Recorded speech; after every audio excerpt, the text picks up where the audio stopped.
Bachelor point এখন season 5 চলছে।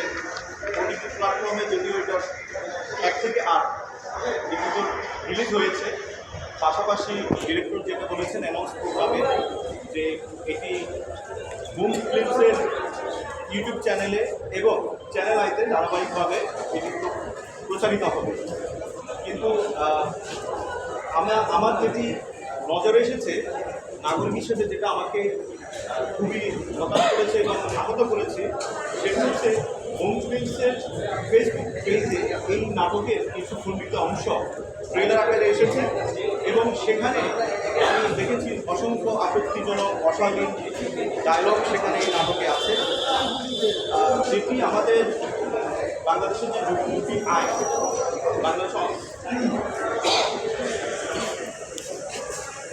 জাতীয় অনলাইন গণমাধ্যম নীতিমালা এবং জাতীয় সম্প্রচার নীতিমালার বহির্ভূত, যেটি আমাদের তরুণদের যে নীতি নৈতিকতা বা তাদের স্বাভাবিক আচার আচরণ, যেটি আমরা বহু বছর ধরে আমাদের যে সংস্কৃতি, পারিবারিক শিক্ষা, সামাজিক মূল্যবোধ, সেটিকে ব্যাপকভাবে বাধাগ্রস্ত করছে বলে আমি মনে করছি। এই জন্য আমি একজন সুপ্রিম কোর্টের আইনজীবী হিসেবে আমি মনে করছি এগুলো আসলে বন্ধ হওয়া উচিত।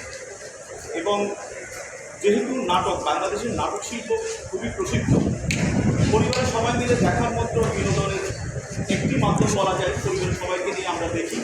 আমরা এর আগে আমাদের প্রতিযোগিতার যে নাটকতা আছেন, হুমায়ুন আহমেদ, আব্দুল্লাহ মামুন থেকে শুরু করে তাদের নাটকগুলো আমরা পরিবার নিয়ে দেখতে পারতাম, কিন্তু আমাদের এই নাটকগুলো আমরা দেখতে পারি না, কারণ অশালীন ডায়লগ নেই।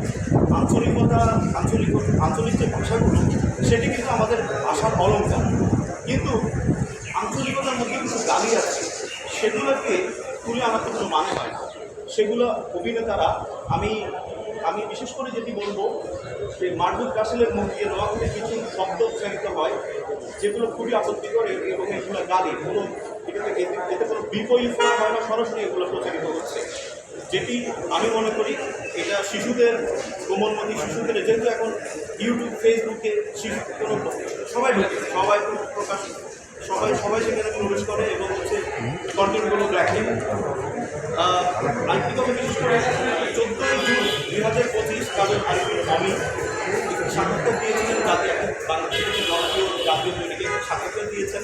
সেখানে তিনি বলেছেন, ব্যাচেলর পয়েন্ট আমি আগে বানাতাম বিশ্ববিদ্যালয়ের ছাত্রছাত্রীদের জন্য, কিন্তু বর্তমানে ব্যাচেলর পয়েন্ট আমি বানাই সবার জন্য, বাচ্চা থেকে মুরব্বী সবাই ব্যাচেলর পয়েন্ট দেখেন। আমি ওর আনকোট আমি